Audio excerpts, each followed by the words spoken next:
YouTube சொந்தங்கள் அனைவருக்கும் வணக்கம். நம்ம இப்போ ஒரு குட்டி ஸ்டோரி பார்க்கலாமா? அதாவது ஒரு பெரிய மாடு ஒன்று வயல்ல மேய்ச்சிக்கிட்டு இருக்கு. அந்த வழியில ஒரு சின்ன உடும்பு அந்த பக்கம் போகுது. மாட்டை அந்த உடும்பு கடிச்சிருது. உடனே மாடு அந்த உடும்போட போராடவும் இல்லை, உடும்பு அந்த மாட்டை விடுற மாதிரி விட்டுருச்சு. பிடிச்சு வச்சுக்கவும் இல்லை. ஸோ ஒரு நாள் ஆகுது. மாட்டுக்கு கொஞ்சம் கொஞ்சமாக வலி கூடுது. 2வது நாள் ஆகுது. அந்த இடம் ரொம்ப வலி தாங்க முடியாமல் இருக்குது. 3வது நாள் ஆகுது. அதால் நடக்கக்கூட முடியலை. அப்படியே ஒரு வாரங்களுக்குள்ள அந்த மாடு இறந்துருது.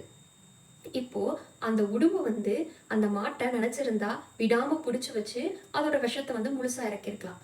ஆனால் அது விட்டுருச்சு.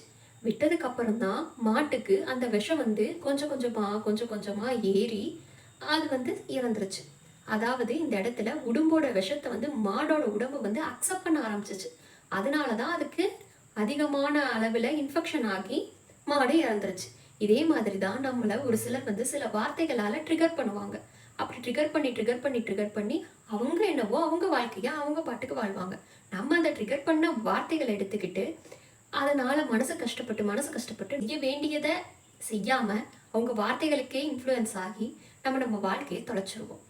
எந்த மாதிரியெல்லாம் அவங்க இன்ஃப்ளூயன்ஸ் பண்ணுவாங்கன்னா, ஒரு சின்ன வார்த்தை போதும், பெருசாலாம் ஒன்றும் தேவையில்லை.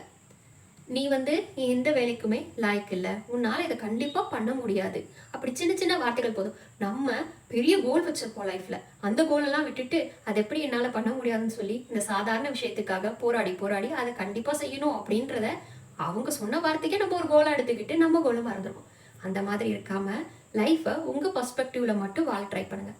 யாராக இருந்தாலும் என்ன சொன்னாலும் இந்த காதில் வாங்கி அந்த காதில் விட்டுருங்க. அப்படின்னா தான் உங்கள் லைஃப் உங்கள் கையில் இருக்கும். இந்த மாதிரி சைக்காலஜி ரிலேட்டட் ஸ்டோரிஸ்க்கு என்னோட சேனலை சப்ஸ்கிரைப் பண்ணிக்கோங்க.